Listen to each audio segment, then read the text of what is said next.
Border guard Bangladesh 229 বছরের ঐতিহ্যবাহী সীমান্তরক্ষী বাহিনী, যার জন্ম হয়েছিল রামগড়ে। এই বাহিনীর রয়েছে অত্যন্ত গৌরবময় ও সমৃদ্ধ ইতিহাস। আমাদের মহান মুক্তিযুদ্ধে এই বাহিনীর সাহসী ও গুরুত্বপূর্ণ ভূমিকা নিঃসন্দেহে প্রশংসনীয়। মুক্তিযুদ্ধকালীন সময়ে সীমান্তরক্ষী বাহিনীর সাহসী এবং অগ্রণী ভূমিকা মুক্তিকামী বাঙালিদের সাহস ও প্রেরণা জুগিয়েছে। মহান মুক্তিযুদ্ধে তৎকালীন ইপিআরের মোট 817 জন সাহসিকতার সাথে যুদ্ধ করে দেশের জন্য জীবন উৎসর্গ করেছে। আমি তাদের অবদানকে সশ্রদ্ধ চিত্তে স্মরণ করছি এবং আমি তাদের আত্মার শান্তি কামনা করছি। সুধীমণ্ডলী, দেশের সীমান্ত রক্ষার গুরুত্বপূর্ণ ও মহান দায়িত্ব বর্ডার গার্ড বাংলাদেশের উপর ন্যস্ত।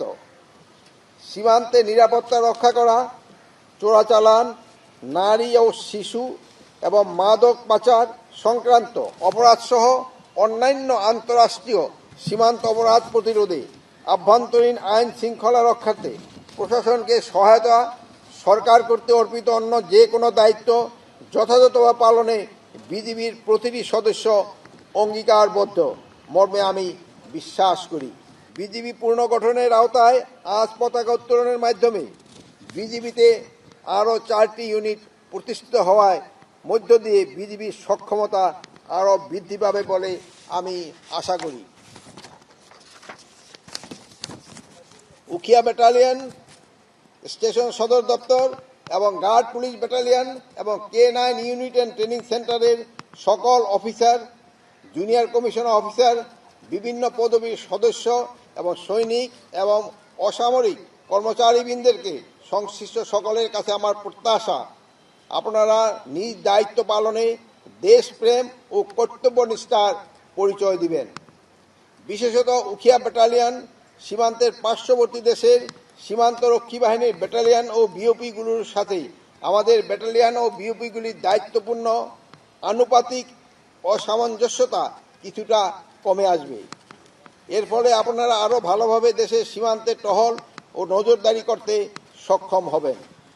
এছাড়া রোহিঙ্গা অনুপ্রবেশ প্রতিরোধ ও মাদকের আগ্রাসন রোধে উখিয়া ব্যাটালিয়ন কক্সবাজার জেলার সীমান্তবর্তী উপজেলা টেকনাফ উখিয়ায় কার্যকরী ভূমিকা রাখতে সক্ষম হবে। এই নূতন 64 বিজিবি উখিয়া ব্যাটালিয়ন ও টেকনাফ ব্যাটালিয়ন 2 বিজিবি এর বিদ্যমান স্থাপনায় স্টেশন সদর দপ্তর পিলখানা ঢাকা ও guard police battalion Pilkhana Dhaka এবং K9 unit and training centre Gazipur সহ অবস্থানে যাত্রা শুরু করেছে।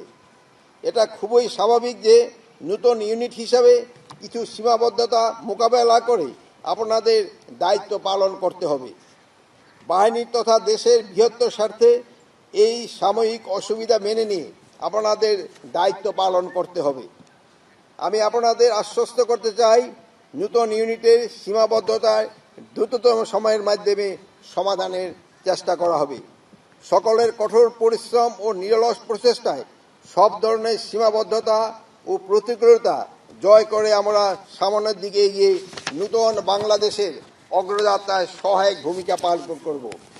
আমি আশা করি আপনাদের সকলের সম্মিলিত প্রচেষ্টায় এই নতুন ইউনিটসমূহ অচিরেই দক্ষ ও আদর্শ ইউনিট মর্যাদায় সুপ্রতিষ্ঠিত হতে সক্ষম হবে। আমি আরও ঘোষণা করতে চাই যে ভবিষ্যতেও খুব তাড়াতাড়ি আরও যেন ব্যাটালিয়ন এই বিজিবির সাথে যোগ হতে পারে, সেই জন্য আমরা চেষ্টা করব। পরিশেষে আপনাদের প্রতি আহ্বান জানাই, সীমান্ত রক্ষা, চোরাচালান প্রতিরোধ, নারী শিশু পাচার রোধ সহ যে কোনো ধরনের সীমান্ত অপরাধ দমন, জনসাধারণের জীবন ও সম্পদ রক্ষা সহ সরকার কর্তৃক অর্পিত যে কোনো দায়িত্ব নিষ্ঠার সাথে পালন করে আপনারা বিজিবির সুনাম ও মর্যাদা আরও বৃদ্ধি করবেন।